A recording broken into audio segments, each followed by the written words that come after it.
शेगावच्या संत श्री गजानन महाराजांची पालखी आषाढी एकादशीचा सोहळा आटोपून आज 11 ऑगस्ट रोजी स्वगृही म्हणजेच शेगावला परतली आहे। खामगाव ते शेगाव या 18 किलोमीटर रस्त्यावर पालखीसोबत चालणाऱ्या भाविकांची मोठी गर्दी झाली होती।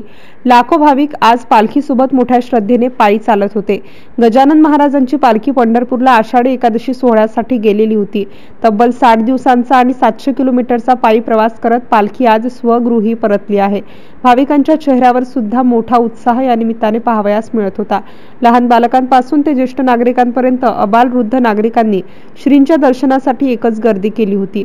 ठिकठिकाणी पायी चालणाऱ्या भाविकांसाठी फराळ, पाणी, नाश्त्याची सुद्धा अन्नदात्यांकडून व्यवस्था करण्यात आली होती। श्रींच्या पालखी सोहळ्यानिमित्ताने भाविकांमध्ये आणि जिल्हावासियांमध्ये आनंदाचे वातावरणासह नवचैतन्य पाहावयास मिळाले। MCN न्यूज मराठी करिता रवी शेगोकार, शेगाव।